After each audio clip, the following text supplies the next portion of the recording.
market analysis, uh,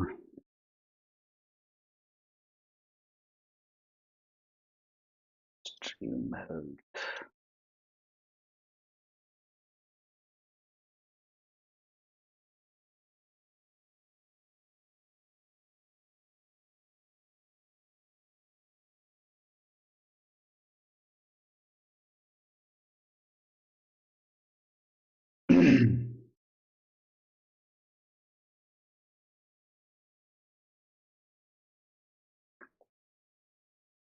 Good morning. Hope my voice is audible properly.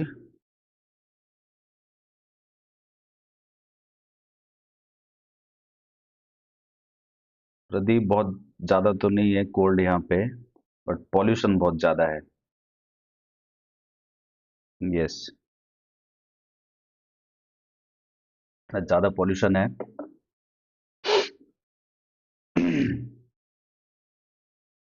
ठीक है, start करते हैं। Good morning all. और एज यूजुअल जो लाइव में हम लोग करते हैं कि ओवरऑल मार्केट के बारे में डिस्कशन थोड़ा बहुत, और कौन से सेक्टर अच्छे लग रहे हैं। बहुत ज़्यादा सेक्टरल उस पे कुछ चेंजेस है नहीं, क्योंकि लास्ट जो फ्राइडे को जो फॉल है उसके हिसाब से कोई ऐसा सेक्टर दिख नहीं रहा कि जिसमें बहुत ज़्यादा स्ट्रेंथ दिख रहा है करके। बट हाँ, ओवरऑल अगर मार्केट बेसिस पे मुझे पूछोगे, क्योंकि मैं थोड़ा इधर उधर पढ़ रहा था तो देखा मैंने कि सब लोग ना नेगेटिव हो रखे हैं नेक्स्ट वीक वाले को लेके। बट मैं इतना कुछ ज़्यादा नेगेटिव नहीं हूँ। वो जब हम निफ्टी के डिस्कशन करेंगे तब हम उस पर बात कर लेंगे।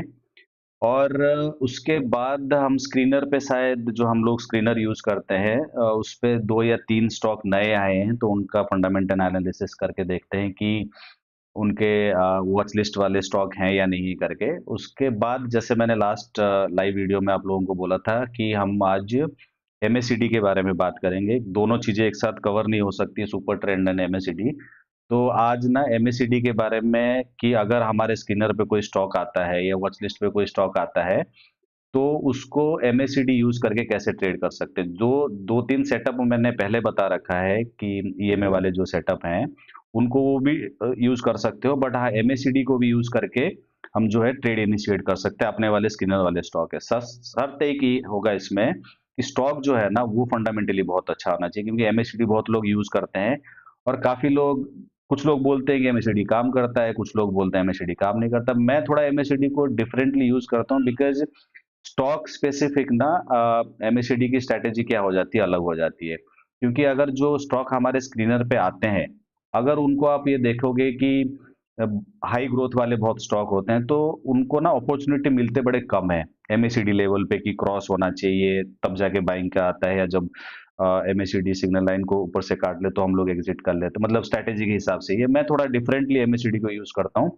बट हाँ, मैं जो एमएसीडी स्ट्रैटेजी के बारे में बात करूंगा वो करंट वाले जो स्टॉक्स आए हैं स्क्रीनर पे उन पे बात नहीं करेंगे कि सेबी के रूल की वजह से। बट हम जो पुराने क्वार्टर के, लास्ट क्वार्टर के स्टॉक जो हैं उनके बारे में हम लोग देखेंगे कि अगर हमें एमएसीडी वाली स्ट्रेटेजी अगर हम उसमें यूज करते तो किस तरह का मतलब बाइंग सेलिंग कैसे बन सकता था।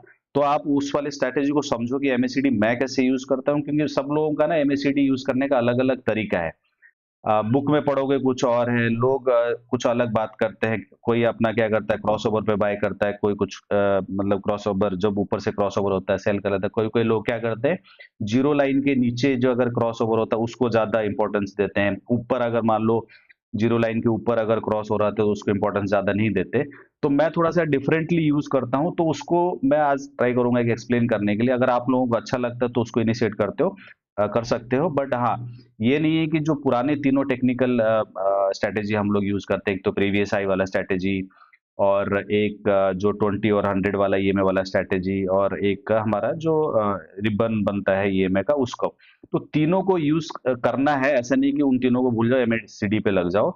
सारे स्टॉकों का ना डिफरेंट डिफरेंट जो है टेक्निकल स्ट्रैटेजी पे काम करता है। आप फिक्स मत करो कि एमएसीडी अगर हमें ठीक लग रहा है तो हम एमएसीडी करेंगे, है ना।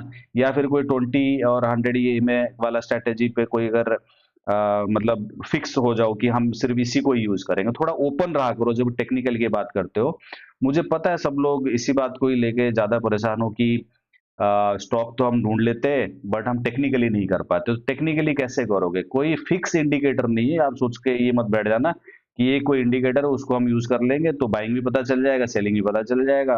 और अगर ऐसा कुछ होता तो सब लोग कर लेते, ऐसा है ना। बट आप 3-4 थोड़ा-सा ओपन माइंडेड रहोगे, 3-4 सेटअप आप लोग यूज़ कर पाते हो, अच्छे से आपको पता है कि इस सेटअप पे आ रहा है तो मैं इसको यूज़ कर सकता हूँ। देन आप टेक्निकली साउंड हो सकते हो, टेक्निकली अच्छा बाइंग सेलिंग पॉइंट ढूँढ सकते हो।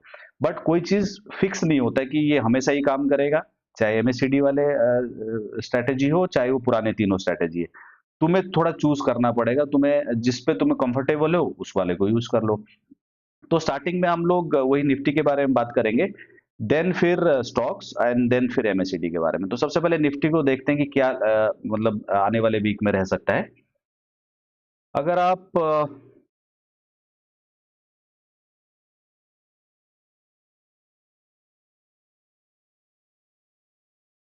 निफ्टी को अगर आप वीकली पे देखते हो, क्योंकि मैं इंडेक्स को हमेशा वीकली बेसिस पे देखता हूँ।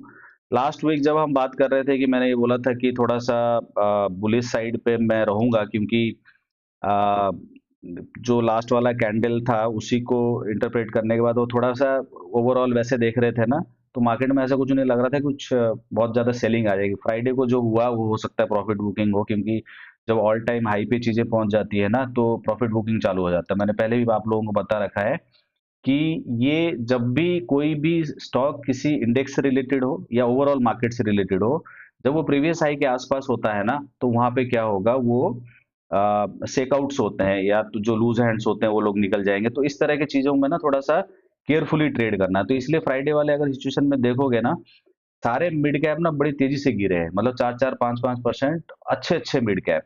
तो इसका मतलब ये मैंने ट्विटर पे भी लिखा और अपने जो भी फ्री वाला चैनल है टेलीग्राम वाला, उस पे भी यही लिखा था मैंने कि आप जो है वीकली बेसिस पे ना कई सारे स्टॉक ऐसे हैं जो अपॉर्चुनिटी दे रहे हैं। ईएमए वाले पे अगर आप देखोगे, वीकली बेसिस पे देखोगे, जो भी आप लोगों ने शॉर्टलिस्ट किया हुआ है ना, उन स्टॉकों को अगर आप देखते हो तो ईएमए लेवल पे ना, वीकली वाले पे ना काफ़ी सारे मतलब अच्छे लेवल पे है एंटर करने के लिए। क्योंकि इंडेक्स तो ऑल टाइम हाई पे है बट स्टॉक इतने अच्छे परफॉर्म नहीं करे मिड कैप। तो तुम्हारे वॉच लिस्ट में जो स्टॉक हैं और ईएमए लेवल पे वीकली बेसिस पे अच्छे मिल रहे हैं ना, चाहे वो वीकली बेसिस के ईएमए के हिसाब से मिल रहे हो या तुम्हें प्रीवियस हाई पे कोई स्टॉक मिल रहा है ना, तो थोड़ा बहुत उसमें क्या कर सकते हैं, इनिशिएट कर सकते हैं पोजीशन, या 50% कर लो, फिर थोड़ा-सा देखो कैसे होगा। क्योंकि इस तरह के जो फॉल वाले अपॉर्चुनिटी नहीं मिलते हैं। कि कुछ ऐसा फॉल हुआ और ईएमए पे मिल जाए तुमको स्टॉक, और स्टॉक बहुत अच्छा है। और उसके बारे में मैं बोलूँगा नहीं कि कौन से स्टॉक जो हैं ईएमए वाले पे हैं या किस तरीके से, आप लोगों को बता रखा है मैंने कि मैं ईएमए को कैसे देखता हूँ।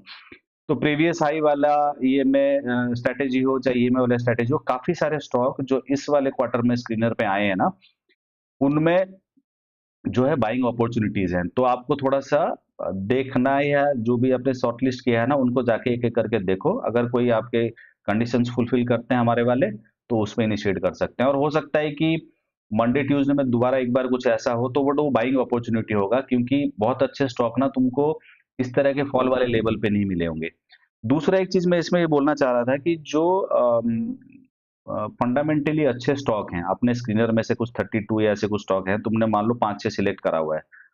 वो रिजल्ट के बाद अगर बहुत अच्छे बढ़ गए थे जिसको तुम एंटर नहीं कर पा रहे हो, तो वो सारे स्टॉक जो है ना, अपने वीकली वाले ईएमए के हिसाब से मिल रहे हैं। तो आप क्या कर सकते हो, उन वाले में इनिशिएट कर सकते हो, क्योंकि टॉप पे तो हमारी स्ट्रैटेजी बोलता नहीं है बाय करने के लिए।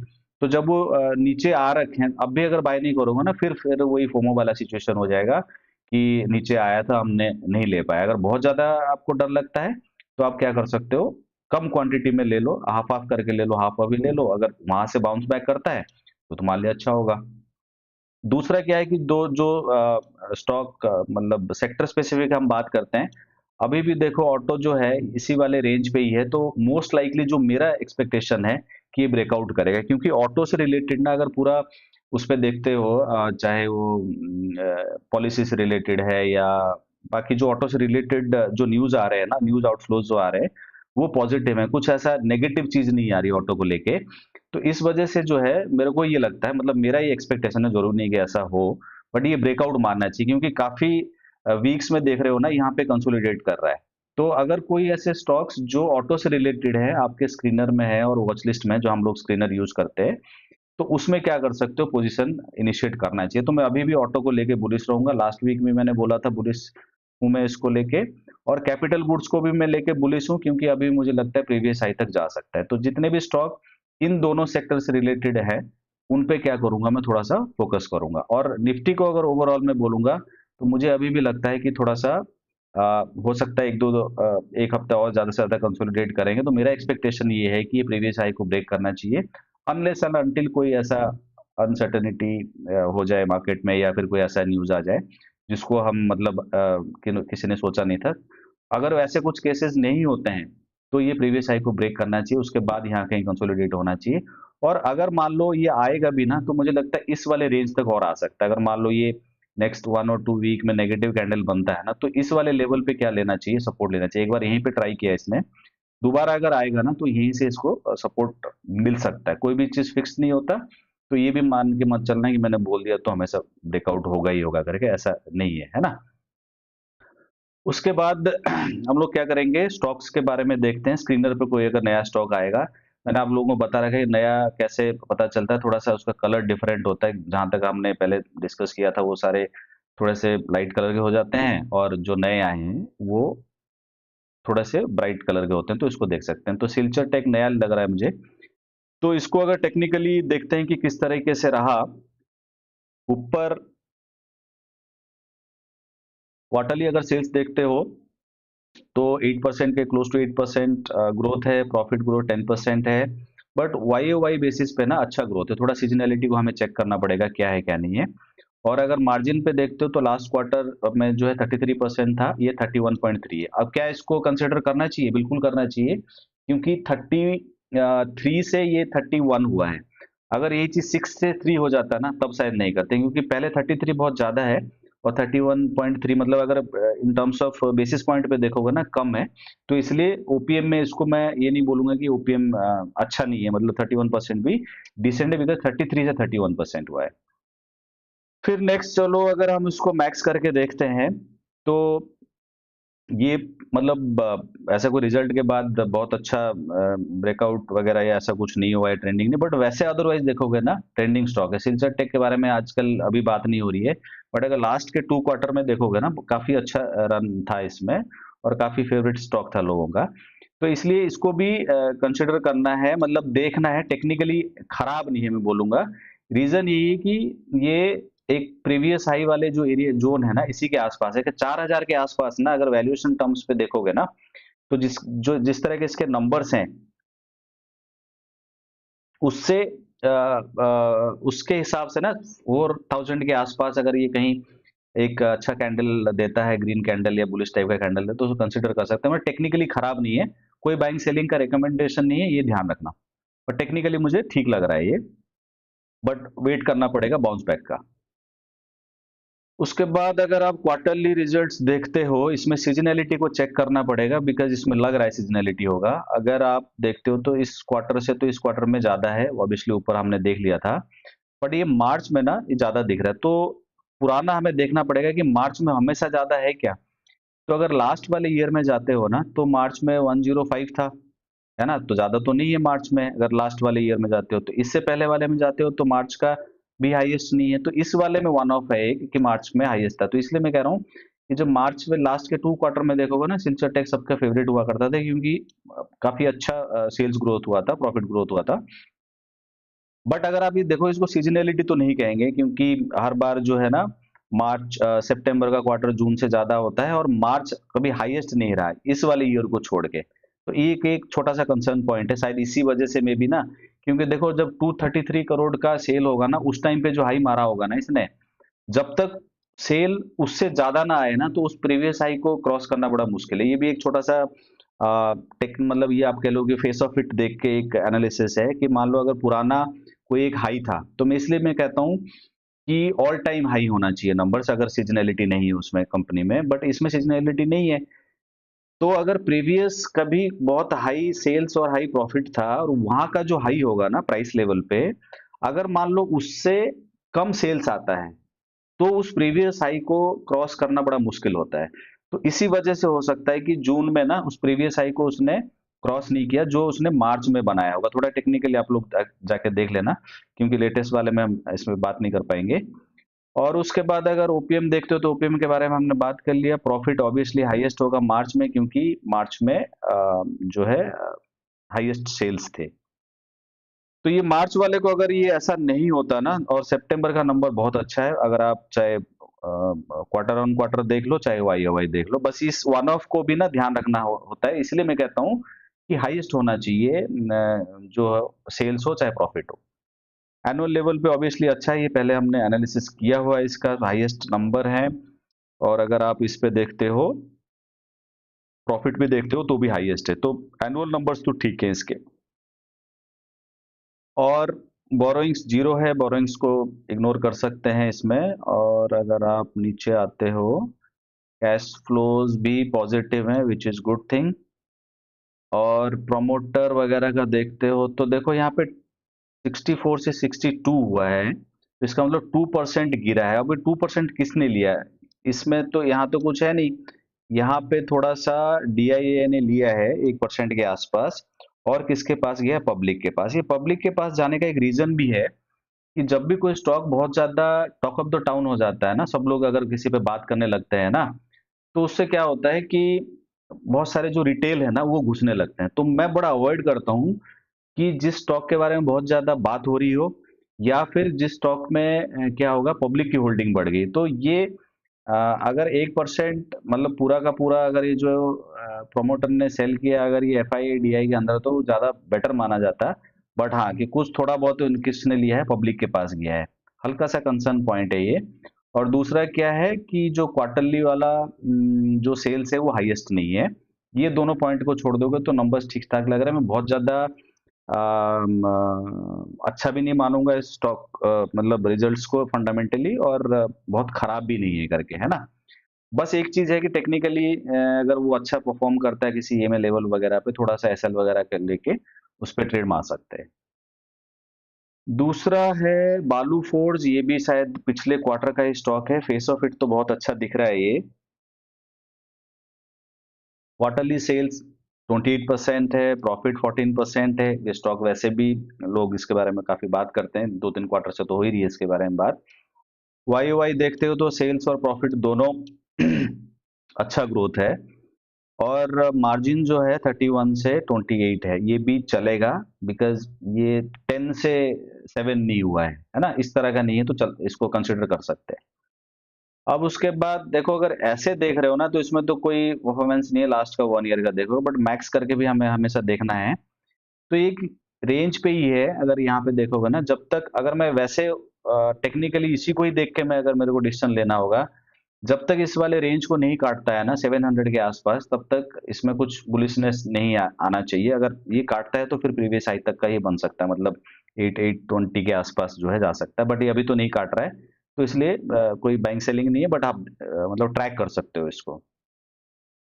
उसके बाद क्वार्टरली देख लेते हैं। क्वार्टरली में सेल्स हाईएस्ट है, और मार्जिन थोड़ा सा ड्रॉप हुआ है। और देखो पहले भी अगर आप देखते हो ना, 25, 29, 26 इस रेंज में है, तो अभी भी 28 अच्छा माना जाएगा। तो मार्जिन ठीक है, इसको ये नहीं बोलेंगे कि बहुत ज्यादा गिर गया है करके मार्जिन। नेट प्रॉफिट भी हाईएस्ट है, इससे पहले कहीं 65 तो नहीं दिख रहा है। और अगर आप एनुअल पे देखते हो तो हाईएस्ट है, ये पहले करा हुआ है तो याद है। मार्जिन्स भी 27% है, प्रॉफिट भी हाईएस्ट है, तो एनुअल लेवल पे भी ठीक है नंबर्स। और बोरोइंग्स 82 करोड़ है, आउट ऑफ सेल्स कितना है, 924 करोड़, तो इसका मतलब लेस देन 10% है, which is good, and which is मतलब we can consider this as a low debt type of company. Cash flows में देखोगे तो पहले तो नेगेटिव था, एटलीस्ट पॉजिटिव हुआ है इस क्वार्टर में, ठीक है operating cash flow. And then promoter holding वगैरह में कोई ऐसा चेंज नहीं है लास्ट के 2 क्वार्टर्स में। एफआईआई भी होल्ड कर रहे हैं, तो कॉन्फिडेंस है उनको इसमें, तभी होल्ड कर रहे होंगे। डीआईआई भी ठीक है, और पब्लिक में भी ऐसा कोई मेजर चेंज नहीं हुआ है। तो मोटा मोटा अगर देखोगे ओवरऑल बेसिस पे नंबर सही है। टेक्निकली बस ये है कि थोड़ा सा जब तक ये स्ट्रेंथ नहीं दिखाता, रिलेटिव स्ट्रेंथ नहीं आता ना, तो ठीक है। तो ये वॉचलिस्ट टाइप का स्टॉक है, क्योंकि नंबर्स कहीं पे भी खराब नहीं लग रहे हैं इसमें, है ना। बट हाँ, किसी को अगर कुछ लगता है कि कुछ ऐसा है जो हम इसमें मिस कर रहे हैं तो आप कमेंट्स में लिख लेना, उस पर डीप डाइव कर लेंगे हम लोग। उसके बाद है तो इसको नेक्स्ट करके देखते हैं। ये शायद ऑटो एंसिलरी का स्टॉक है ना, तो इस पे नजर रखना है। अभी भी एक बार नंबर्स देख लेते हैं पहले। Quarter on quarter sales 19% close to number है, तो विच इज गुड। प्रॉफिट पे इतना ग्रोथ नहीं हुआ, तो मार्जिन में मे भी कुछ थोड़ा बहुत हो सकता है, देख लेंगे। क्योंकि मार्जिन यहाँ पे भी दिख रहा है कि 10% से 9, मतलब अगर मोटा मोटा देखोगे तो 1% का करीब का जो है कम हुआ है। तो इसको देख लेते हैं आगे जाके थोड़ा सा ना डिटेल में। सेल्स ग्रोथ वाई वाई बहुत अच्छा है। और अगर आप मैक्स करके देखते हो इसका टेक्निकली, वही रीजन है, टेक्निकली अच्छा नहीं है, एक जगह पे फ्लैट पड़ा हुआ है ये। जब तक ये इस वाले रेंज को नहीं काटता है ना अच्छे से, मतलब अगर ये इसको काटने की कोशिश तो कर रहा था, फिर उसके बाद फिर नीचे आया है, तो इस वाले रेंज पे ना देखना पड़ेगा कि ये इसको रिस्पेक्ट करके ऊपर जा रहा है नहीं जा रहा। टेक्निकली ठीक नहीं लग रहा है, क्योंकि अगर आप पूरा देखोगे मैक्स करके तो अपना मतलब लिस्टिंग वाला प्राइस को भी नहीं काट पा रहा है अभी तक। तो इसके काटने के बाद तो बहुत बुलिशनेस आ सकता है, जैसे क्यू पावर टाइप के स्टॉक में आया था। बट नंबर्स तो ठीक लग रहे हैं, अभी आगे जाके देखते हैं। अब क्वार्टरली नंबर्स अगर देखते हो तो ये हाईएस्ट भी है। मार्जिन्स में 10 से 9 हुआ, बट 10 से यहाँ पे 9, यहाँ पे तो मार्जिन ठीक है, इसको खराब नहीं माना जाएगा। और प्रॉफिट भी हाईएस्ट है 31 करोड़। इससे पहले तो कोई 31 करोड़ नहीं दिख रहा है। सेल्स के नंबर अगर आप देखते हो, ये देखो अब एनुअल वाले पे ना इसके नंबर में बहुत अच्छा नहीं मानूंगा। अभी क्वार्टरली भी बहुत अच्छा दिख रहा है, अगर हम एनुअल नहीं देखते तो ये चीज नजर नहीं आती। अब इसमें और इसमें ग्रोथ देखो, अगर टर्म्स ऑफ ग्रोथ देखोगे ना, 1770 करोड़ से 1792 करोड़, बहुत कम ग्रोथ है ईयरली बेसिस पे। मार्जिन ठीक है, प्रॉफिट भी मतलब हाईएस्ट है। वैसे तो हाईएस्ट वाला क्राइटेरिया फुलफिल हो रहा है, बट अगर आप इस पे देखते हो ना ग्रोथ के टर्म्स में ना, सेल्स में अच्छा ग्रोथ नहीं। यही अगर अभी 15% से ज्यादा होता है ना, तो फिर ये बहुत अच्छा माना जाता। बोरोइंग्स भी 170 करोड़ है। अगर आप इसको कंपेयर करते हो 10% के आसपास है, तो borrowings is okay. Cash flows positive हैं, और एफआईआई वगैरह भी होल्ड कर रहे हैं। डीआई काफी अच्छा होल्ड कर रहा है, और पब्लिक के पास बहुत कम है। तो ये जो पूरा सीन है ना, इस वाले स्टॉक को ना थोड़ा सा लॉन्ग टर्म बेसिस पे ट्रैक करना पड़ेगा। कि एनुअल के रिजल्ट आप जैसे टीटीएम का देख रहे हो ना, तो ठीक दिख रहा है, क्योंकि ये एनुअली ठीक नहीं था। मे बी इसी की वजह से ना ये ब्रेक नहीं कर रहा है इस वाले रेंज को। तो अगर ये ब्रेक करता है ना, तब फिर जो है ये टेक्निकली ठीक माना जाएगा। अदरवाइज फंडामेंटल ठीक है, बस खाली एनुअल को छोड़ के। क्योंकि बाकी सब F I I D I वगैरह के तो नंबर्स, मतलब उनके जो होल्डिंग है, अच्छा होल्डिंग है, तो इसका मतलब कॉन्फिडेंस तो है। आई थिंक वो लोग भी वेट कर रहे होंगे कि अच्छे नंबर आए और ये ब्रेक करें अपना इस वाले रेंज को, तब में भी वो अपना क्योंकि उनका तो होल्डिंग पीरियड 3-4 साल का होता है या 5 साल का होता है, तो इसलिए मे भी होल्ड करके बैठे होंगे। बट अदरवाइज खाली एनुअल को छोड़ के ना नंबर ठीक ठाक है, बस प्रीवियस हाई वगैरह को ये ब्रेक करना चाहिए। रेंज से बाहर निकलेगा ना, तब ये ठीक माना जाएगा। अब क्या है, नेक्स्ट जो है हम लोग बात करेंगे किसके बारे में, एमएससीडी के बारे में। देखो एमएससीडी में बहुत डिटेल में नहीं जाऊंगा। एमएससीडी में आप लोगों का मोस्टली आप लोगों को पता है एमएससीडी कैसे यूज करते हैं, तो मैं जिस तरीके से यूज करता हूँ ना, सिर्फ मैं वही बताऊंगा। पुराने स्टॉकों के बारे में हम बात कर रहे हैं, लास्ट क्वार्टर के।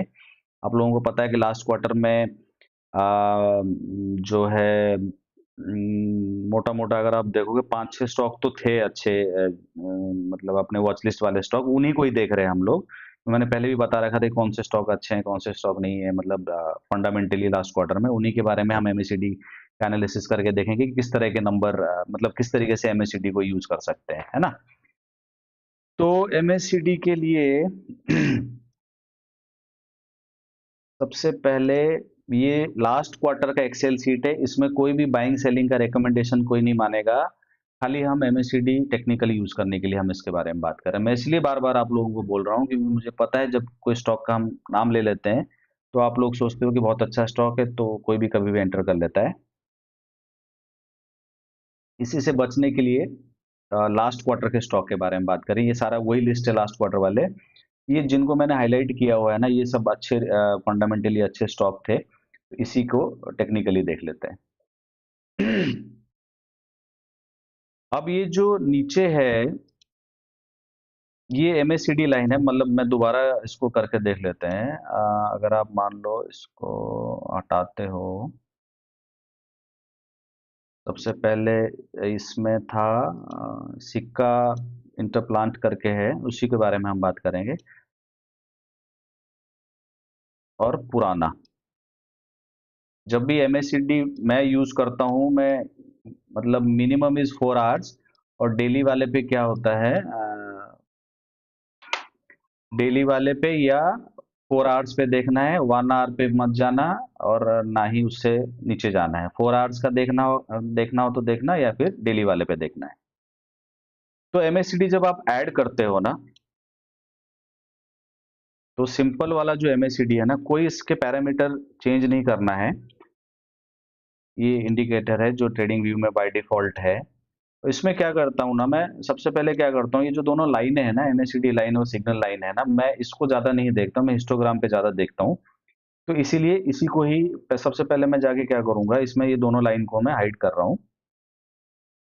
सॉरी, इस पे सेटिंग में जाओगे अगर, यहाँ पे मैं एमएसीडी लाइन और सिग्नल लाइन दोनों को हाइड कर रहा हूँ। और अगर आप थोड़ा सा बड़ा कर लेते हैं ऐसे, ये इसका वाला स्टॉक है, पुराना देख लेते हैं।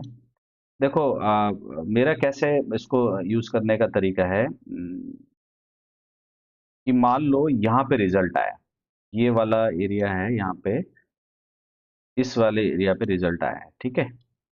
अगर यहाँ रिजल्ट आता है तो उसके बाद हम क्या करते हैं कि या तो कोई स्ट्रैटेजी ईएमएफ के बेसिस पे, या जो भी तीनों स्ट्रैटेजी उसको यूज कर लेते हैं। तो यहाँ रिजल्ट आया तो हम तो शुरू में कुछ नहीं करते हैं, उनको जाने देते हैं। हमारी क्या होता है स्ट्रैटेजी में, रिट्रेसमेंट बाय होता है, कि अगर मान लो तब बढ़ेगा तो हम उसको कुछ नहीं करेंगे, जब नीचे आएगा तब लेंगे हम, है ना। तो ये स्ट्रैटेजी होता है। बट उसमें भी क्या होता है, दिक्कत होता है बाइंग सेलिंग करने के लिए। तो मैं क्या करता हूँ ना, जैसे मान लो यहाँ रिजल्ट आ गया, मैं इसको वॉच लिस्ट में, मैंने फंडामेंटली मुझे बहुत अच्छा लग गया, मैंने उसको वॉच लिस्ट में ऐड कर लिया। तो ये जो पुराने हिस्टोग्राम्स है ना, मैं 3-4 महीने या 5 महीने का मैं हिस्टोग्राम की ना लेंथ देखता हूँ, और उसके बाद मैं क्या करता हूँ, एक यहाँ पे लाइन खींचूंगा। अब जैसे मान लो, अगर मैं पुराना देखता हूँ इसको,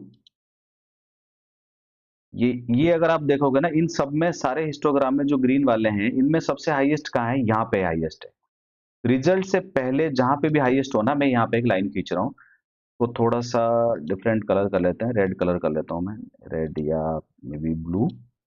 यहाँ पे मैं क्या करता हूँ, एक लाइन खींच के ऐसे रख लेता हूँ, रिजल्ट यहाँ आया, फिर मैं देख रहा हूँ पुराने हिस्टोग्राम्स जो है ना, उनका जो हाईएस्ट 4-5 महीने का देख लो, कि वहां पे इनका हाईएस्ट लेवल कौन सा है। ये वाला हाईएस्ट लेवल, अगर मैं इसको बड़ा करके देखूं थोड़ा सा, और अगर जूम करके देखोगे, तो यहाँ पे इसका ये वाला हाईएस्ट हिस्टोग्राम था रिजल्ट से पहले। अब ये मैंने मार्क करके रखा है, अब मैं इसमें कुछ नहीं कर रहा, मैं देख रहा हूँ इसको खाली। अगर डेली बेसिस पे या वीकली बेसिस पे जब देखते हो, यहाँ पे डेली कैंडल्स हैं, ये 4 आवर्स भी देख सकते हो और डेली देख सकते हो, उससे नीचे नहीं जाना है। अब मैं यहाँ पे मैं कुछ नहीं कर रहा हूँ, यहाँ पे अपना भागा, और उसके बाद कंसोलिडेट हो रहा है एक जगह पे डेली बेसिस पे। उसके बाद मुझे एक हिस्टोग्राम ऐसा दिखा डेली कैंडल पे, जो इस वाले रेंज को क्या कर रहा है, काट के क्लोज हो रहा है। और एक चीज ध्यान रखना है, जब भी ये वाला हिस्टोग्राम हाईएस्ट वाला स्ट्रैटेजी जब यूज करोगे ना, तो बड़ा केयरफुल होके करना है, क्योंकि उसमें बहुत ज्यादा स्ट्रेंथ टाइप का स्टॉक है। जल्दी एंटर भी करना होगा तुम्हें, और जल्दी निकलना भी होगा। ये नहीं कि तुम उसको पकड़ के बैठ जाओ कि जब दोबारा ये में क्रॉस करेगा, क्योंकि इसमें एग्जिट का तुम्हें नहीं पता चलेगा कि कहाँ एग्जिट करोगे। या तो ये में वगैरह 10-20 ये में वगैरह लगा के जब एंट्री कर लेते हो ना, तो 10-20 ये में को जब काटेगा तब एग्जिट कर लेना।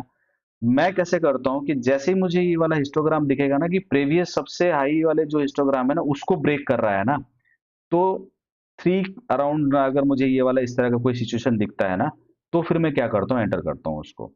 तो यहाँ एंट्री करने के बाद ना, अगर मैं मान लो यहाँ पे एंट्री करता हूँ, तो मुझे यहाँ से जो है, अगर क्योंकि यहाँ से 10-15% ही चाहिए होता है ना, स्ट्रेटेजी तो हमारा यही है ना, कि ज्यादा से ज्यादा हम 1:2 पे करते हैं। तो जहां पे मुझे 15% मिलेगा ना, मैं निकल जाऊंगा।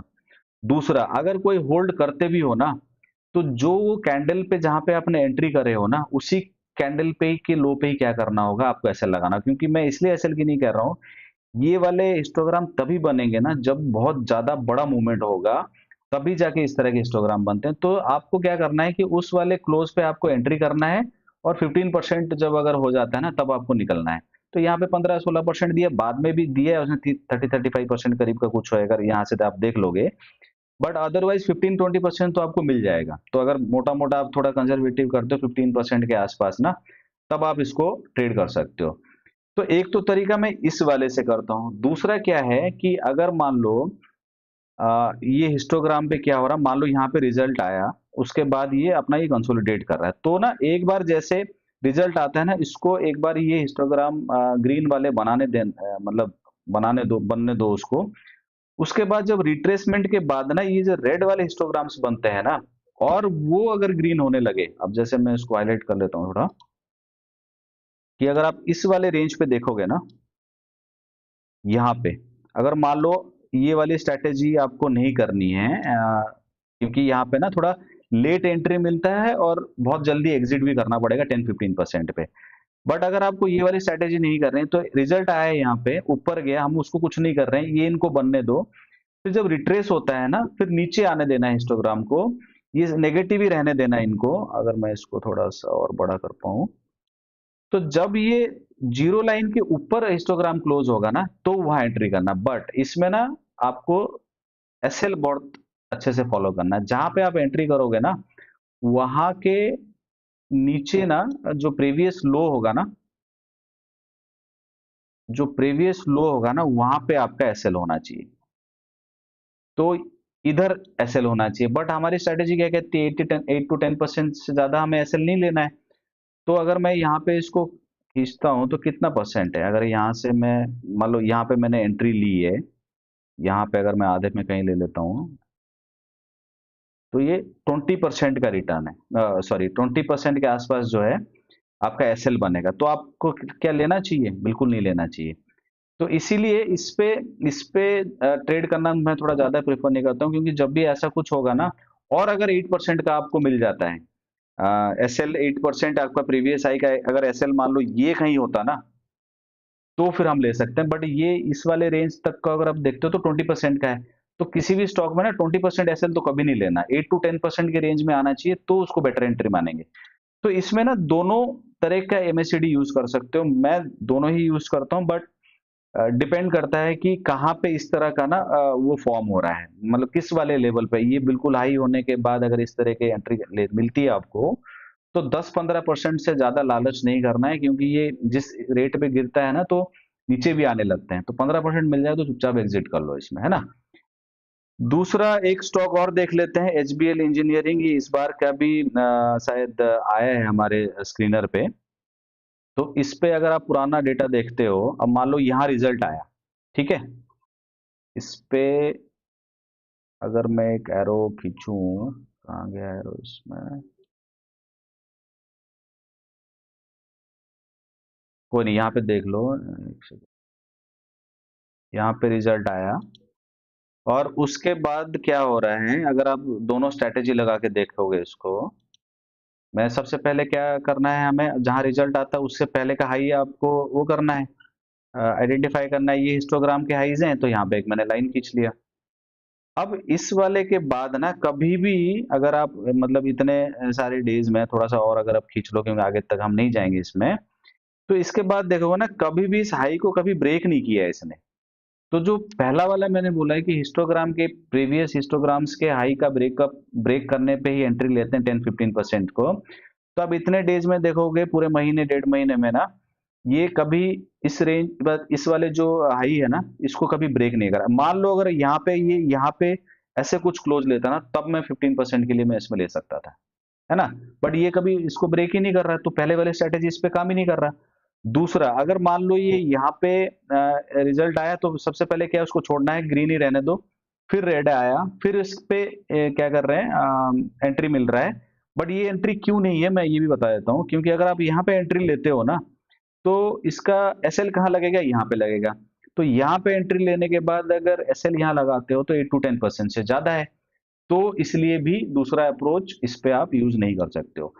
दूसरा अप्रोच तभी यूज करना है कि ये जीरो लाइन क्रॉस वाला जब आपका एसएल जो है ना 8 to 10% के रेंज में होना चाहिए। उससे ज्यादा अगर होगा तो आप एसएल मतलब उससे ज्यादा होगा तो ये जीरो क्रॉस वाला जो जीरो लाइन क्रॉस वाली हिस्टोग्राम वाली स्ट्रेटेजी है उसको यूज नहीं करना।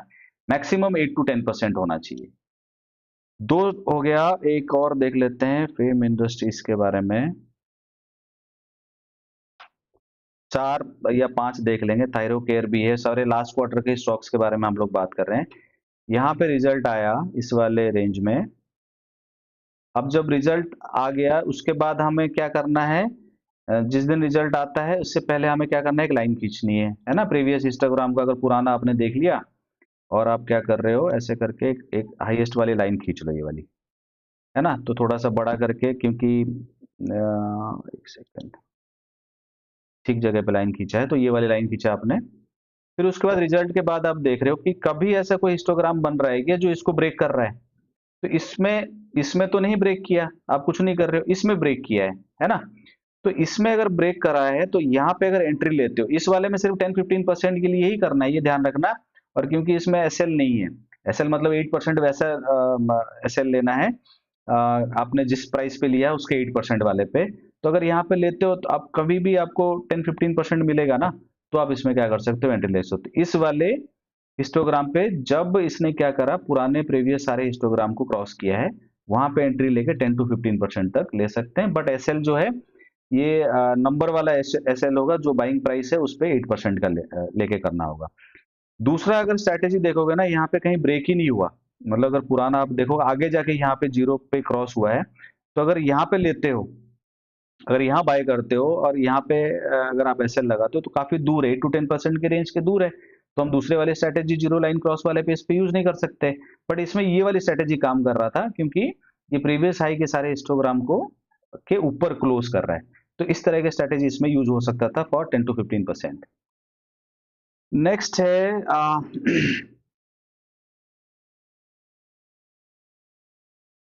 अब इसमें इसमें यहाँ पे रिजल्ट आया, कौन सा है, कैपलिन पॉइंट है। तो इस पे अगर मैं सबसे पहले मार्क करता हूँ, रिजल्ट आया है यहाँ पे, हिस्टोरिकल डेटा है। तो आप इसको, इस स्ट्रैटेजी को ना पुराना जाके टेस्ट करना है। आप रिजल्ट आया, हम रिजल्ट के बाद तो कुछ नहीं करते हैं। तो पहला स्ट्रैटेजी क्या है, अब अगर यहाँ लाइन में खींचता हूँ हॉरिजॉन्टल लाइन, ये हिस्टोग्राम हाईएस्ट है, इससे पहले तो नहीं है, एक है पहले, दो तीन अगर देख लो, यहाँ पे है। बट फिर भी उसको काटा है इसने यहाँ पे। ये एसएल हिट होगा इसमें। रीजन क्या है, आप मान लो चाहे ये वाले देख लो चाहे पुराना देख लो, तो यहाँ पे ब्रेक कर रहा है इसको। अब मान लो यहाँ एंट्री लेते हो, देखो जब ये नहीं बना होता ना तो सबको बड़ा अच्छा लगता है। रीजन क्या है कि प्रीवियस हाई यहाँ पे, और इस वाले अगर कैंडल पे कोई एंट्री लेता है और ये अब मान लो बना नहीं होता, तो फिर आप क्या सोचते हैं कि 10-15% तो मिल जाएगा। ये बना नहीं तो किसी को पता नहीं आगे क्या होगा। और हिस्टोग्राम भी जो है प्रीवियस हिस्टोग्राम्स के ऊपर क्लोज हुआ है। तो अगर आप यहाँ पे एंट्री लेते हो इस वाले कैंडल पे, इस वाले कैंडल पे अगर लेते हो तो 8 to 10% तो आपका हिट हो जाएगा यहाँ पे कहीं पे, तो आपको यहाँ पे एग्जिट करना पड़ेगा। तो इसीलिए मैंने पहले बोला था कोई चीज फुल प्रूफ नहीं होता है।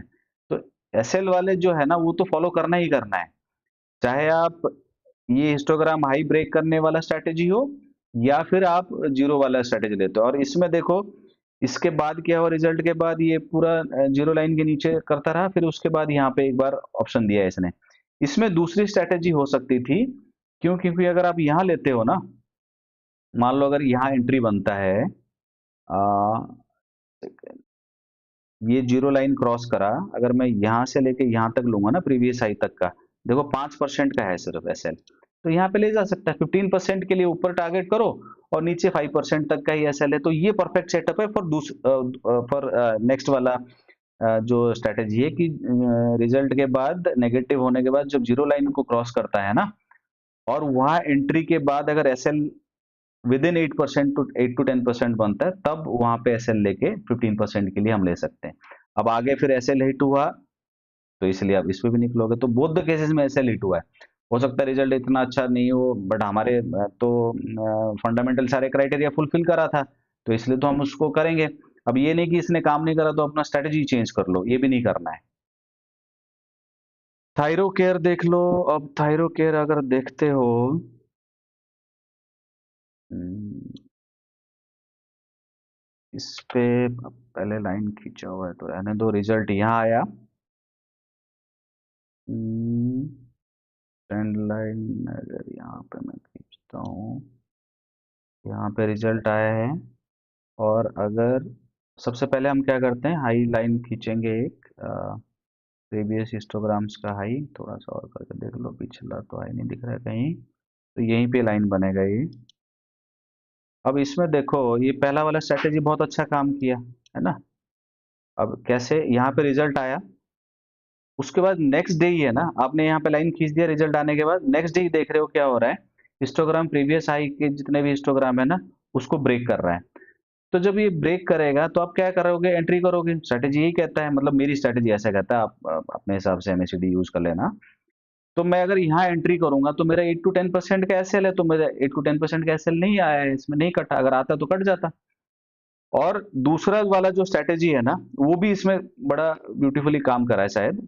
अब यहाँ पे देखो रिजल्ट आया, कुछ नहीं करा हमने इसको, ये वाला स्ट्रेटेजी मान लो आपको यूज नहीं करना, दूसरा वाला, तो इसको जाने दो। ये फिर उसके बाद नेगेटिव जीरो के लाइन में नीचे आया, फिर यहाँ पे आया, ये यहाँ पे आने के बाद क्या हो रहा है, यहाँ पे जीरो के लाइन को क्रॉस कर रहा है। यहाँ पे देखो, यहाँ पे अगर ये क्रॉस कर रहा है ना, तो क्या स्ट्रेटेजी है, यहाँ पे आप एंट्री करोगे। मैंने शायद लिया होगा तो लाइन खींचा होगा मे भी, ठीक है। अगर मान लो मैं यहाँ एंट्री, अगर मैं यहाँ एंट्री करता हूँ, तो ये मेरा प्रीवियस जो लो है, यहाँ पे इसका मेरा एसएल होना चाहिए, तो 8 to 10% के रेंज में।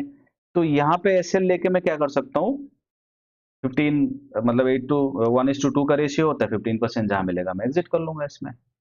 तो इसमें दोनों ही काम करे, अगर आप इस वाले स्ट्रेटेजी को भी यूज करते तब भी काम करा, इस वाले स्ट्रेटेजी को यूज करते, बस शर्त ये है कि तुम्हें ये नहीं पता किस पे अच्छा काम करेगा नहीं करेगा, क्योंकि फ्यूचर नहीं पता है हम लोगों को।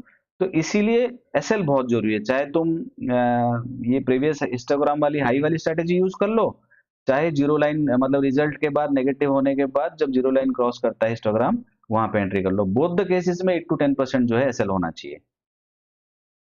5 हो गए मोटा मोटा। अगर एक और मैंने शायद रखा था, ये देख लेते हैं, इसमें शायद काम नहीं किया होगा तो इसलिए होगा। कौन सा मंथ है, जून जुलाई तक है ना, ठीक है। तो यहाँ मान लो रिजल्ट आया, एक और देख लेते हैं, क्योंकि सिर्फ काम करने वाले नहीं देखने हमें, वो भी देखना है जिसमें काम नहीं किया, तभी तुम लोग ध्यान से ना एसएल फॉलो करोगे, नहीं तो नहीं करोगे। अब यहाँ रिजल्ट आया, रिजल्ट के बाद वैसे भी गिर गया है ये, ठीक है। और सबसे पहले हम क्या करेंगे, हिस्टोग्राम का हमें लाइन खींचना है, प्रीवियस हाई वाला लाइन। अगर मैं यहाँ खींचता हूँ, तो पहली स्ट्रैटेजी तो हमें मिली नहीं कहीं है बीच में, है ना। दूसरा क्या है कि रिजल्ट आने के बाद अगर हम यहाँ से यहाँ देखते हैं, रिजल्ट आने के बाद ये नेगेटिव ही था, फिर उसके बाद यहाँ कहीं क्रॉस कर रहा है।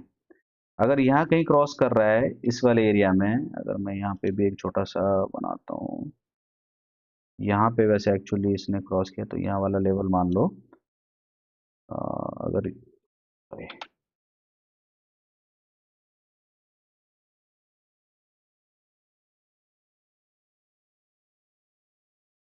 अगर यहाँ पे कोई बाय करता है तो प्रीवियस हाई वाला जोन ना यही है।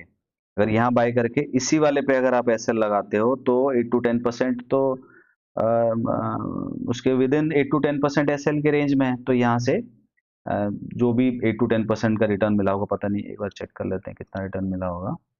अगर यहाँ पे कोई एंट्री करता है तो 5-6% का रिटर्न है, तो हम तो 10-15% से नहीं काटते, तो मोस्ट लाइकली क्या हुआ होगा आगे जाके ना, एसएल हिट हुआ होगा। यहाँ पे जाके देखोगे ना, अगर आपने यहाँ एसएल लगाया होगा तो यहाँ पे भी हिट हुआ है एक बार, यहाँ मतलब अगर यहाँ पे तुमने नहीं काटा होगा तो दूसरी बार फिर हिट हो रहा है। तो इसीलिए एसएल को अच्छे से फॉलो करना है। तो ये दोनों स्ट्रैटेजी मैं ऐसे ही फॉलो करता हूँ।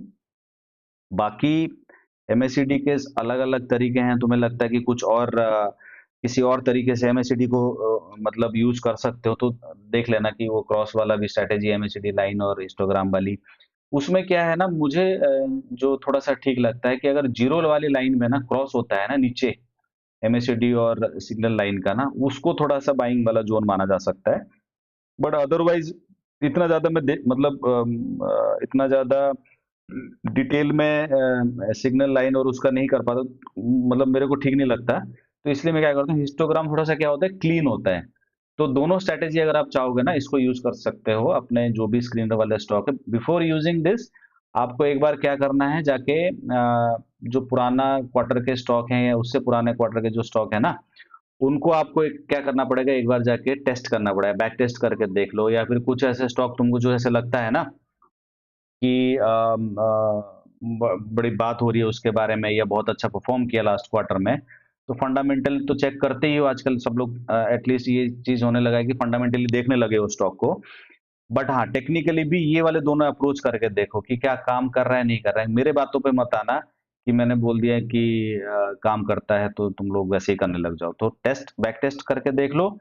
उसके बाद अगर आप लोगों को ठीक लगता है, तब जाके इसको यूज करना जरूरी है। बैक टेस्टिंग, और चाहे वो टेक्निकल किसी में जाके देख लो कि स्क्रीनर वाले पे, स्क्रीनर पे तो नहीं, चार्टिंग वगैरह पे ना मिल जाएंगे आपको स्क्रीनर, कि प्रीवियस हिस्टोग्राम के हाई को ही काटता है, मतलब हाई काटने वाले स्टॉक कौन से हैं।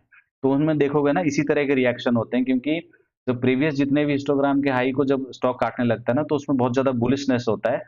और अगर साथ में फंडामेंटल भी बहुत अच्छा हो ना, तो बहुत अच्छा काम करता है। तो ये चीजें एमएससीडी के बारे में। बाकी मैं थोड़े से क्वेश्चन देख लेता हूँ। वॉइस वेरी लो, अब पता नहीं अब ठीक है। कुछ दो चार क्वेश्चन ले लेंगे, जो भी है आप लोग लिख लेना सब। Good morning sir. Satish, could you give insight on Reddington, where in I got some profit? Thanks for your support and hand holding. Satish, Redington में क्या फंडामेंटली या टेक्निकली पूछ रहे हो, मुझे नहीं पता। बट हाँ, जैसे हम देखते हैं, अगर वो सारे क्राइटेरिया फुलफिल हो रहे हैं जो लास्ट वाले लाइव में हमने देखा थे, इस वाले लाइव में जो हम देख रहे हैं, उसमें अगर क्राइटेरिया फुलफिल हो रहे हैं तो आप उसको यूज कर सकते हो। मतलब फंडामेंटली अगर अच्छा है तो आप कर लेना। Akshat Bhargava, transformer and power stock का क्या व्यू है? अभी देखो, पावर स्टॉक तो फिर भी थोड़े से ठीक है। ट्रांसफार्मर का ना लास्ट टू लास्ट क्वार्टर, आप इंडोटेक के वगैरह वाले जो स्टॉक होते हैं ना, बड़े टॉक ऑफ द टाउन थे, सब लोग उसी के बारे में बात कर रहे थे। और वो बहुत अच्छा रिटर्न भी दिया, मेरा फेवरेट स्टॉक हुआ करता था। बट एक बार जब रिजल्ट, शायद किसी एक क्वार्टर में, लास्ट टू लास्ट क्वार्टर में शायद रिजल्ट खराब आया, तो उसके बाद वो मेरे वॉच लिस्ट में नहीं है। तो इसका मतलब फंडामेंटली बहुत अच्छा होना पड़ेगा, चाहे वो ट्रांसफॉर्मर से हो, चाहे वो पावर स्टॉक। देखो, अगर कोई सेक्टर में ना कुछ होने वाला है, साइक्लिकल है, या कुछ किसी सेक्टर से रिलेटेड कोई मतलब स्टॉक्स अच्छे चलने वाले होंगे ना, तो उनका सबसे पहला फुटप्रिंट कहाँ मिलेगा? फंडामेंटल्स पे मिलेगा। टेक्निकली दिख जाता है, बट टेक्निकली ना उस पर बिलीव करना सही नहीं है कि हाँ ब्रेकआउट्स मार रहे हैं तो ले लेंगे। बट फंडामेंटल्स में दिख लेंगे, नंबर्स अच्छे आने लगेंगे, या फिर उन स्टॉक्स के सेल से प्रॉफिट जो है ना वो हाईएस्ट होने लगेंगे, ऑपरेटिंग मार्जिन इंप्रूव होने लगेंगे। तो उस वाले केसेस में क्या कर सकते हो आप, फिर मानना है कि हाँ ये वाला सेक्टर अच्छा है। मैं अभी ट्रांसफॉर्मर्स को लेके ज्यादा इतना बुलिश नहीं हूँ, बट हाँ पावर स्टॉक को लेके थोड़ा सा अगर अच्छा स्टॉक है, फंडामेंटली अच्छा है, तो उस पे पोजिशंस ले सकते हैं। और क्या है सर? अगर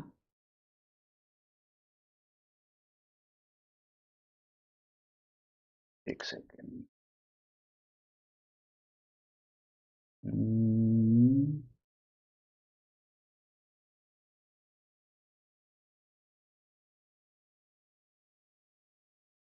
क्वेश्चंस कहाँ गए सर? अगर स्क्रीनर में ग्रेटर देन 20,000 लगा के ट्रेड करें, जिस स्टॉक में 10-15 प्रॉफिट आ जाए और कुछ में लॉस हो, तो क्या उनका आगे कैरी फॉरवर्ड कर सकते हैं क्या? देखो, मनीष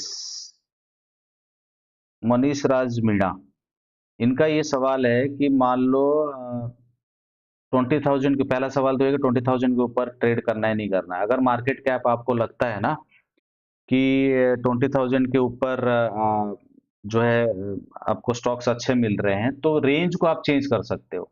मैंने कभी ये नहीं बोला कि 20,000 के ऊपर के स्टॉकों में ट्रेड मत करो, है ना? आप 20,000 के ऊपर के स्टॉकों पे ट्रेड कर सकते हो, बट कंडीशन यही है कि उनके जो है क्या कहते हैं फंडामेंटल्स जो है ना वो अच्छे होने चाहिए, तभी आप ट्रेड कर सकते हो, नहीं तो नहीं। ऐसा नहीं है कि आप 20,000 के ऊपर नहीं कर सकते हो, 30,000। सिर्फ रीजन यही था कि अगर 20,000 के ऊपर ट्रेड करते हो ना, तो उनमें मूवमेंट कम होती है। 25,000 30,000 वाले जो स्टॉक होते हैं ना, थोड़े से एलिफेंट टाइप के हो जाते हैं, तो वो थोड़ा स्लो चलेंगे। तो अपनी स्ट्रैटेजी क्या है, हम लोग एक तरीके से अपॉर्चुनिटी का वेट कर रहे हैं कि बहुत अच्छा स्टॉक रन अच्छा दे दे, एक डिसेंट लेवल पे हमको मिल गया है, फंडामेंटली बहुत अच्छा है, हम अपना 15-20% लेके हमें निकलना है। अगर आपको होल्डिंग पीरियड ज्यादा है, आपको ये लगता है कि मुझे 6 महीने होल्ड करना है या 8 महीने होल्ड करना है, तो आप क्या कर सकते हो, होल्ड कर सकते हो, मतलब 30,000 के ऊपर भी चले जाओ। कई सारे ऐसे स्टॉक, आप जैसे मान लो अभी 32 आ रहे हैं ना स्क्रीन पे, अगर आप इसको रेंज को चेंज करके 2000 टू 40,000 कर दो, तो मुश्किल से 6-7 स्टॉक और आएंगे, है ना?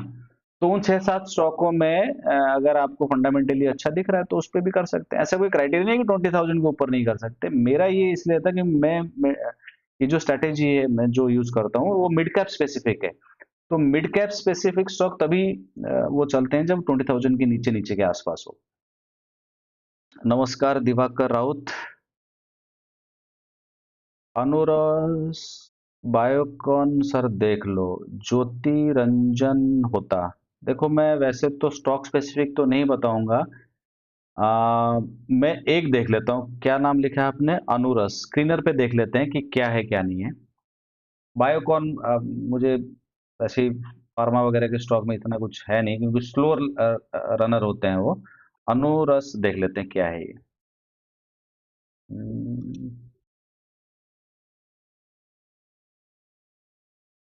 फंडामेंटली बता पाऊंगा मैं आपको।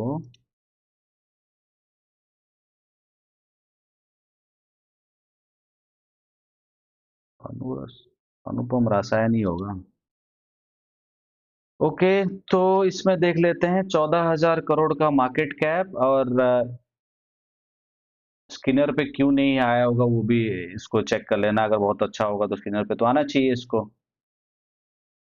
मार्केट कैप ठीक है, बस इसी वजह से नहीं आया होगा क्योंकि आरओसी जो 7% है और आरओई 3% है। देखो कोई भी अगर स्टॉक अपने रिटर्न ऑन इक्विटी और रिटर्न ऑन कैपिटल इन्वेस्टेड पे अगर 10% जनरेट नहीं कर पा रहा है ना, मिनिमम 10-15% जनरेट नहीं कर पा रहा, तो मैं उन स्टॉकों से थोड़ा सा दूर रहता हूँ। हो सकता है कि नंबर्स अच्छे आ रहे हों, कुछ आ रहे हों, तो आरओसी आरओई की वजह से ठीक नहीं। बट हाँ, ये जैसे दिख रहा है कि 5% करीब बढ़ा था, सारे मार्केट गिर रहे थे तब भी।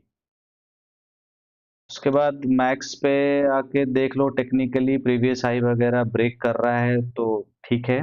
क्वार्टरली रिजल्ट्स भी ठीक लग रहे हैं। यहीं पे बहुत सारे कुछ देख रहे हैं, तो ये देख लेना एक बार। सेल्स देख लेते हैं, हाईएस्ट है सेल्स, क्राइटेरिया फुलफिल कर रहा है। मार्जिन में बहुत ज्यादा डिक्रीज है, इस तरह का नहीं हो, क्योंकि आप पुराना देखोगे ना, भाग रहा वो अलग बात है। 29, 27, 23 ऐसा कुछ हुआ करता था, मतलब लास्ट के 3-4 क्वार्टर में देखोगे 27 के ज्यादा है, अब 19 है।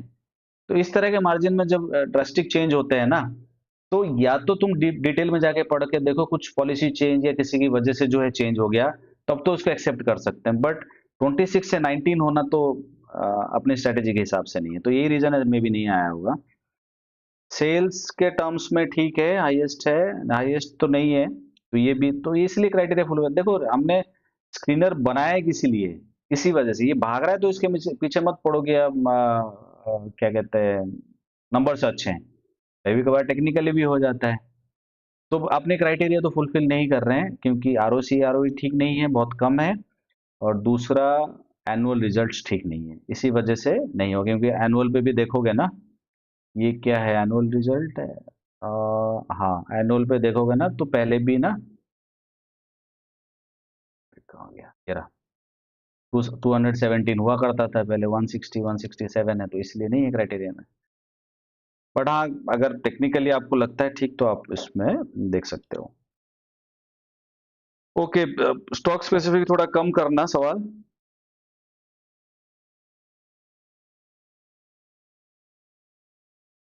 Karma Jamatia, thank you. US stock में ट्रेड करते हो क्या? अक्षत भार्गवा, यूएस स्टॉक क्यों करना है? अभी इतने सारे स्टॉक यही इतने अच्छे आ जाते हैं हमें।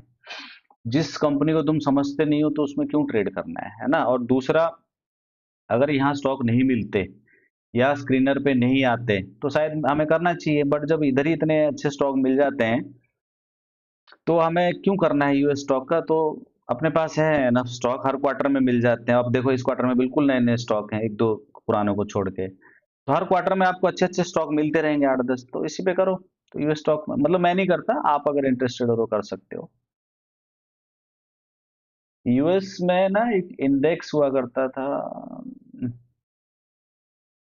जो मोतीलाल ओसवाल का है करके, उस पे मैंने ट्रेड किया हुआ है। एक एमओ कुछ कहते हैं, वो मैं याद आएगा तो मैं आपको बता दूंगा, बहुत पहले 1-2 साल पहले।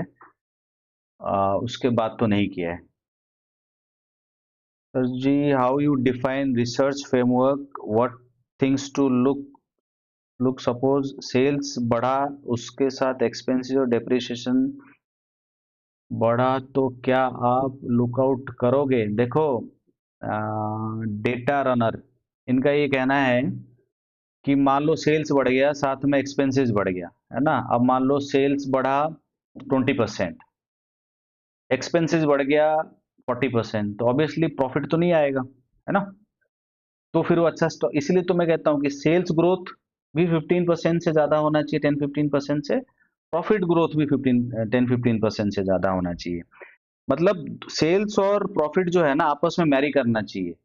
ये नहीं कि तुम्हें अगर मान लो सिर्फ सेल्स दिख रहा है तो क्या करोगे? सेल्स देख के ले लोगे कि सेल्स तो 40% बढ़ गया, तो सेल्स बढ़ गया 40%, 60% बढ़ गया एक्सपेंसेस, तो प्रॉफिट तो कम है ना। तो इसलिए दोनों को साथ साथ देखना है, सेल्स भी बढ़ाना चाहिए, साथ में प्रॉफिट भी बढ़ाना चाहिए। हाँ, एमओएन 100 कहते हैं अक्षत, ये अच्छा मैंने ट्रेड किया हुआ है। तो इसलिए साथ साथ बढ़ना जरूरी है, सेल्स को भी देखो, प्रॉफिट भी देखो। कई बार मैं एनुअल भी क्यों देखता हूँ, क्योंकि कई बार क्या होगा ना, क्वार्टरली बेसिस बहुत अच्छा दिख जाएगा तुमको। अब तुमने एनुअल देखा नहीं, पता चला पिछले साल से इस साल के एनुअल के नंबर्स कम हैं, तो फिर वो अच्छा स्टॉक नहीं माना जाएगा। पूरे साल में अगर उसने अच्छा परफॉर्म नहीं किया, हो सकता है कि 1-2 क्वार्टर में अभी टर्न अराउंड हो रहा हो, हमें इतना रिस्क क्यों लेना है? तो इसलिए आपको सेल्स भी देखना है और प्रॉफिट भी देखना है, और साथ में एनुअल क्वार्टरली दोनों देखना होगा, है ना? Pradeep Lokhande sir, last week से सेक्टर ऑटो चल रहा है या कोई भी सेक्टर चल रहा है, तो उसका सेक्टर रोटेशन कैसे पता कर सकते हैं? देखो, मैं ना सेक्टर रोल वैसे नहीं देखता हूँ जैसे बाकी काफी लोगों को मैं यूट्यूब में जानता हूँ। सब लोग ना सेक्टर को बड़ा अलग तरीके से देखते हैं कि देखो पहले ये सेक्टर चल रहे थे, अब ये नहीं चल रहे हैं, बाकी आउट परफॉर्म कर रहे हैं, है ना? मैं उसको टेक्निकली देखता हूँ कि टेक्निकली ठीक लग रहे हैं नहीं लग रहे। रोटेशन में हो सकता है कि तुम बड़ा अर्ली स्टेज पे उसको कैच कर लोगे कि बढ़ने वाले होंगे, है ना? बट रिस्क किसमें ज्यादा है? जब वो टेक्निकली थोड़ा परफॉर्म कर चुका है, अब सेटअप अच्छा लग रहा है तब। क्योंकि हम सिर्फ 10-15% के बारे में बात करते हैं। अगर आप रोटेशन वाले पे क्या होता है ना, लॉन्गर टर्म व्यू होना चाहिए आपको। 1-2 साल आप वेट कर सकते हो, या साल भर 6 महीने वेट कर सकते हो, तो तब वो रोटेशन वाली बात ठीक है। बट शॉर्ट टर्म आपको भुनाना है ना कि क्या ट्रेंड में है, कौन से स्टॉक्स ने अच्छे नंबर रिजल्ट किया, आपके किसी वजह से गिर गया, हम उसको ले रहे हैं 10-15% पे कर रहे हैं, supported by good fundamentals, then वो मतलब ये वो मेरी वाली स्ट्रैटेजी है। लॉन्गर टर्म व्यू अगर आपका व्यू है तो आप उसको देख सकते हो। सेक्टर रोटेशन वाले जो है ना, उस पे कभी देख लेंगे, कुछ मौका मिलेगा तो कर लेंगे। डेटा रनर का दूसरा सवाल है, सपोज अगर कैपिटल एक्सपेंडिचर हुआ है या किसी कंपनी का एक्विजिशन हुआ है, बिल्कुल ये मैंने पॉडकास्ट वगैरह में इसके बारे में बात करा हुआ है। देखो, जब कंपनी कैपेक्स करती है ना, तो उसके दो चीजें हो सकती हैं, या तो उसके कैश फ्लो में दिखेगा कैपेक्स कैपेक्स कर रही है, या फिर अगर मान लो उन्होंने अपना खुद की इक्विटी यूज नहीं कर रहे तो बोरोइंग्स में दिखेगा। कैपेक्स का इम्पैक्ट ना कभी इमीडिएट नहीं आता, है ना? It takes time. फैक्ट्री बनाएंगे, देन जो भी कंस्ट्रक्शन वगैरह होगा उसका फाइनेंशियल्स नंबर में आने में लिए टाइम लगता है, 1-1.5 साल 2 साल लगेगा। क्या तुम तब तक वेट कर सकते हो? तो ठीक है, क्योंकि जब भी कैपेक्स वगैरह होगा ना तो पीएनएल हिलता है। जैसे मैं कंपनी में काम करता हूँ या मैं जब भी फाइनेंशियल एनालिसिस हम लोग करते हैं, तो हम क्या देखते हैं कि अब कैपेक्स लिया 2-3 साल के लिए ना, कैपेक्स किया हमने 2-3 साल के लिए, या तो बोरोइंग लिया होगा तो इंटरेस्ट कॉस्ट बढ़ जाएगा, कई सारी चीजें होगा, तो उसके इम्पैक्ट जल्दी नहीं आएगा, 1.5-2 साल लगेगा। अगर तुम्हारा होराइजन इतना है कि 1.5-2 साल वेट कर सकते हो उस कंपनी को लेके और बड़ा भरोसा है आपको उस कंपनी में, then it is okay, but नहीं होगा। मतलब शॉर्ट टर्म, देखो ये स्विंग ट्रेडिंग स्ट्रेटेजी है या शॉर्ट टर्म स्ट्रेटेजी है, तो इस पे ये मतलब मत सोचना कि हमें कंपनी का आने 1-2 साल बाद क्या होगा, हो सकता है वो कैपेक्स किया हो तो काम नहीं कर रहा हो, हमें नंबर्स दिखने लगेंगे तो हम उसमें एंटर कर लेंगे। नैस्डैक है, ये तो मैंने अक्षत बता दिया आपको। Don't you check mid cap index? बिल्कुल करता हूँ, मैं लाइव में नहीं बोल रहा हूँ। मिड कैप इंडेक्स देखो, इस वाले स्ट्रैटेजी में आपको ओवरऑल मार्केट देखना पड़ेगा।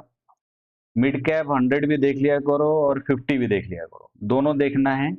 और थर्ड थिंग जो है, कोई एक सेक्टर अगर मैं जो बोलता हूँ वो, या फिर आपको जो सेक्टर से रिलेटेड आप स्टॉक्स आपने वॉच लिस्ट में रखा हुआ है, उनको देखना है। नव सुतर नाम है इनका।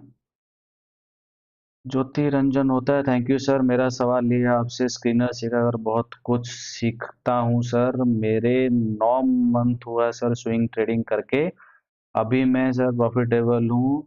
80,000 से स्विंग ट्रेडिंग स्टार्ट किया था, थैंक यू। ज्योति रंजन, आपने पहली बात तो बड़ा अच्छा किया है कि आपने सिर्फ 80,000 या 1 लाख से चालू किया। आज तरह के लोगों की तरह जो जनजी या जो भी हमारे नई पीढ़ी है, वो 5-7-10 लाख से पहले तो उनको कुछ अमाउंट दिखता नहीं है। तो इट्स गुड कि आपने 80,000 1 लाख से, मैं तो कह रहा और कम करे तो और अच्छा था। आप 1-2 क्वार्टर का आप इसको टेस्ट करो, स्ट्रैटेजी पे जब कॉन्फिडेंस आता है ना, तब कैपिटल बढ़ाने में ना डर नहीं लगता। पता चला कुछ पता नहीं 2 लाख से चालू हो गए, वो नहीं होना चाहिए, है ना? तो ये बड़ा अच्छा है, आपको अगर प्रॉफिट वगैरह होता है तो, हो रहा है तो कंग्रेचुलेशंस, एंड ध्यान से करना है ना, because you are very new, क्योंकि कितने 7-8 महीने से कह रहे हो आप, 9 महीने से, तो you are very new to the market, तो मार्केट से आपको बड़ी नई नई चीजें दिखाएगा अभी। ऐसे फॉल होंगे, तुम बस उस टाइम मैनेज करना आना चाहिए, how to take your losses. जल्दी स्टॉप लॉसेस लेने में ना कोई बुराई नहीं है, हमेशा अपॉर्चुनिटी मिलते रहते हैं। सूर्य रोशनी ऑलरेडी सपोर्ट पे है, जाके सपोर्ट ब्रेक हो गया है, क्या उस स्टॉक को प्रेफर कर सकते हैं कि नहीं? जब सपोर्ट ब्रेक हो गया तो बिल्कुल नहीं करना चाहिए। अपनी स्ट्रेटेजी क्या है एज ए फिटनेस बिगनर? इनका सवाल है कि सूर्य रोशनी जो स्टॉक है, वैसे ही बड़ा रोंदू सा स्टॉक है, वो अपना एक जगह पड़ा रहता है, कितना भी अच्छा नंबर आ जाए, पहली चीज। दूसरी, जब उसने सपोर्ट पे आ गया और सपोर्ट को ही ब्रेक कर दिया है उसने, तो तुम्हें क्यों एंटर करना है? सपोर्ट पे जब बाउंस करता है तब तो एंट्री बनता है कि बाउंस करेंगे, अब मैं उस वाले सपोर्ट को लेके क्या करूंगा, 8 to 10% के रेंज में, तब मैं एंट्री कर सकता हूँ। बट सब सपोर्ट ही ब्रेक कर रहा है तो हमें क्यों करना? फंडामेंटली बहुत अच्छा है, तब तो एक चांस ले सकते हो। बट अगर फंडामेंटली अच्छा हो तो स्क्रीन पे आ ही जाता है ना। क्यों नहीं आया? अगर आपको लगता है कोई 1-2 पैरामीटर है तो आप कमेंट्स पे लिख देना, मैं देख लूंगा, ट्राई करूंगा। कोशिश करा करो कि लाइव में ही ज्वाइन करे, क्वेश्चन पूछ लिया करो, because within the week मैं जॉब पे बहुत ज्यादा बिजी रहता हूँ, तो इतना टाइम नहीं दे पाता जितना मेरे जब मुझे टाइम मिलता है, मैं जितना हो सके मैं आप लोगों को, जहाँ पे भी आप कमेंट्स वगैरह लिखते हो, मैं आंसर कर लेता हूँ। और कौन है? अभी नाम ही ऐसा मैं समझ नहीं पा रहा। मून डाउन द म्यूजिक कुछ है। सर, बैक टेस्ट के लिए आप जो भी स्टॉक में आप ट्रेड कॉम्प्लिकेटेड हो गया, उसी उसका लिस्ट और हमें मिल सकता है क्या? देखो, नाम नहीं बोल पा रहा हूँ आपका मैं। आप चाह रहे हो कि बैकलिस्ट के स्टॉक है ना? देखो, मैंने अभी जो आपको दिखाया ना, वो स्क्रीनशॉट ले लो, वो सारे स्टॉक पिछले क्वार्टर के, उनको बैक टेस्ट कर लो। इससे पुराना वाला कोई पॉडकास्ट देख लोगे तो उस क्वार्टर का भी है। 2 क्वार्टर के अगर आपने अच्छे स्टॉक टेस्ट मार लिए ना, एमएसीडी और चारों पे ना, तो आप टेक्निकली भी ना काफी काफी इंप्रूवमेंट हो जाएगा। जो आपके डर और जो आपको एक फोमो है ना कि हम तो घुस नहीं पाए, स्टॉक तो भाग गया, वो फोमो से हट जाओगे। एटलीस्ट 30-40 स्टॉक जो है ना लास्ट क्वार्टर के ना टेस्ट मार लो, फंडामेंटली भी मार लो, और टेक्निकल एक एक्सेल बनाओ, ये वाला स्क्रीनशॉट में जितने स्टॉक है वो ले लो, लास्ट क्वार्टर का ले लो। तो सारे क्वार्टर के मिला के 30-40 तो स्टॉक हो ही जाएंगे, तो उनको आप देख लो। मेरे शायद ट्विटर पे है ना, मैंने पुराने क्वार्टरों के मेरे वॉच लिस्ट डाले हुए हैं, उनको टेस्ट मार के देख लो। ज्योतिरंजन सर, विलियम ओ नील बुक में ईपीएस बारे में लिखा हुआ है सर, क्या स्कैनर पर क्वार्टरली ईपीएस ऐड करके कर सकते हैं? देखो ज्योतिरंजन, इसीलिए हम ना प्रॉफिट देखते हैं। प्रॉफिट अगर हाईएस्ट होगा ना तो ईपीएस भी हाईएस्ट होगा। इफ यू मतलब ईपीएस को डाल देगा तो ऐसा कोई खराब चीज है नहीं, बट प्रॉफिट तभी हाईएस्ट होगा, तभी उसका ईपीएस भी हाईएस्ट होगा ना। अगर प्रॉफिट लेवल पे ही नहीं है तो तुम ईपीएस भी देख लो, नहीं आएगा, है ना। तो ईपीएस अगर मान लो नहीं भी देख रहे हो, प्रॉफिट भी देख रहे हो कि हाईएस्ट है और प्रॉफिट में अच्छा ग्रोथ है, 20% 15% का ग्रोथ है, तो ईपीएस ऑब्वियसली हाईएस्ट होगा। इसलिए शायद मैं नहीं करता। 10 मिनट्स मोर।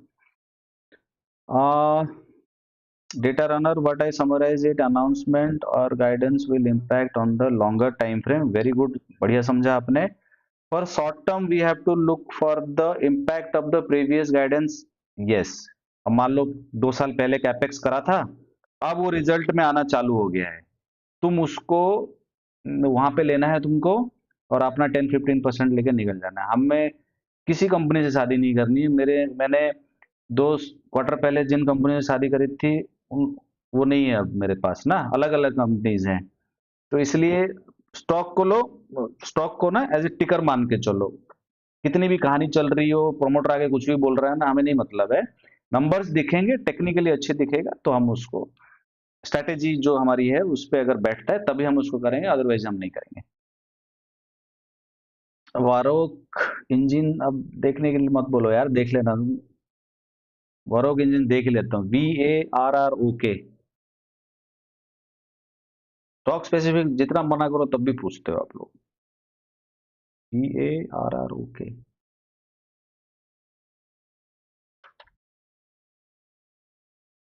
ये तो मिला ही नहीं भाई, क्या लिख दिया तुमने? अच्छा ये है, सी है और तुमने के लिख दिया उसको। देखो आरओई तो चलो ठीक लग रहा है, क्वार्टरली सेल्स डाउन है, चलो सीजनैलिटी भी हो सकती है क्वार्टरली, और जो वाई ओ वाई सेल्स है वो भी अच्छा नहीं है, बट टेक्निकली भी अच्छा नहीं है, तो हमें क्यों देखना है इसको आगे? चलो फिर भी देख लेते हैं। सेल्स 2200 है, हाईएस्ट है। मार्जिन भी ठीक है, 10 to 9 हुआ है। प्रॉफिट, प्रॉफिट हाईएस्ट नहीं है। तो इस तरह के जो होते हैं, देखो पहले भी कभी प्रॉफिट हुआ करता था, अभी टैक्स में पता नहीं क्या करा है, तो ये मैं तो नहीं प्रेफर करूंगा। आप देख लेना, टेक्निकली भी ठीक नहीं लग रहा और फंडामेंटली भी ठीक नहीं लग रहा है, इसलिए।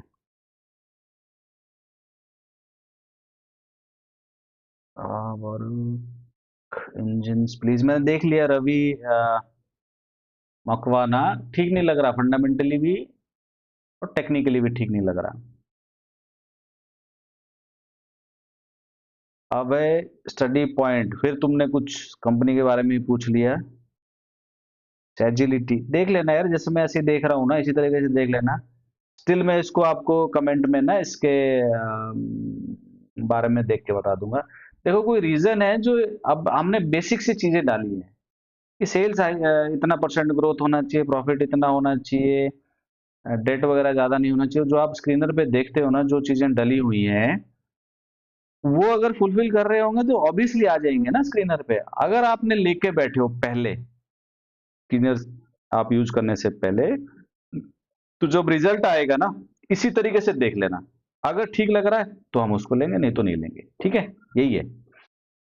मुझे लग रहा है मोस्टली मैंने क्वेश्चंस बता दिया है। और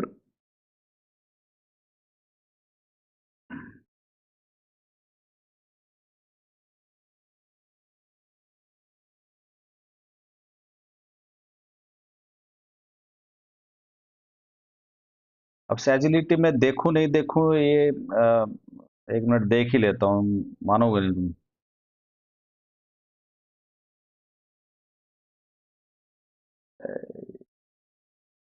SAGI, स्टॉक स्पेसिफिक अवॉइड करा करो। ये ROC ROE है नहीं 10% से ज्यादा, तो मैं आगे ही नहीं बढ़ूंगा, है ना। 10-15% से ज्यादा होना चाहिए, बट हाँ क्वार्टरली प्रॉफिट्स अच्छे हैं, मैक्स करके देख लो। अब ये रेंज में ही है इतने, बट जब तक ये रेंज ब्रेक नहीं करेगा ना 65-55 की, क्या पेनी स्टॉक है क्या? नहीं, 22,000 करोड़ की है इसमें, है ना। और अगर आप सेल्स देखते हो तो हाईएस्ट है, पहले तो कहीं नहीं दिख रहा मुझे। ओपीएम 25% है, नेट प्रॉफिट हाईएस्ट है। ज्यादा नंबर्स हैं नहीं इसमें क्योंकि 55 ये भी हाईएस्ट है। वैसे तो प्रॉफिट भी हाईएस्ट है, ये सब ठीक है। और बोरोइंग्स 1200 करोड़ की बोरोइंग है। सेल कितनी है इसकी? मतलब बोरोइंग्स ज्यादा है यार, 5500 करोड़ की अगर सेलिंग है, सेल्स है, एनुअल सेल्स 1200 करोड़ थोड़ा ज्यादा है। अगर यही होता ना 500 के आसपास करोड़, 500-600 करोड़ के आसपास ना, तब भी ठीक माना जाता है। एक ये रीजन है, और दूसरा क्या बोला मैंने, आरओसी और आरओई अच्छा नहीं है। कैश फ्लोज ठीक हैं, और प्रोमोटर होल्डिंग भी ठीक है, 67% दोनों होल्ड कर रहे हैं। लॉन्ग टर्म मुझे ये लग रहा है, देखो इस तरह का चार्ट अगर किसी पे आप देखते हो ना, ये इंटरेस्टिंग पॉइंट है कि अगर आपको इस तरह का चार्ट दिखता है और एफआईआई और डीआईआई अच्छा खासा होल्ड कर रहे हैं, तो वो ना लॉन्ग टर्म प्ले है। तुम शॉर्ट टर्म के लिए उसको नहीं कर सकते। जो ब्रेकआउट वगैरह मारे ना, तब जो है उसमें एंट्री या एंट्री या जो भी तुम करना चाहते हो, उसको पोजीशन इनिशिएट करना चाहते हो तभी कर सकते हो, अदरवाइज मत करना।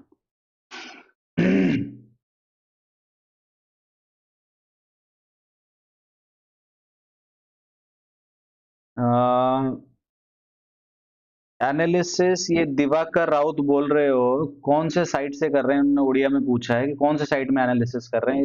इसको screener.in बोलते हैं। और सारा जो स्टॉक इसमें आता है वो स्क्रीनर की लिंक भी है डिस्क्रिप्शन पे, वहां से जाके क्लिक करोगे तो यही सारा दिख जाएगा। और टेक्निकल के लिए हम लोग कौन सा यूज करते हैं? ट्रेडिंग व्यू, और उसी में ही जो भी एमएसीडी हो चाहे कोई भी स्ट्रेटेजी उस पर यूज कर सकते हो। आईटी, हेलो सर, ये हो गया। बाकी सारे मैंने मोस्टली सारे क्वेश्चंस ले लिए हैं, और कुछ है नहीं।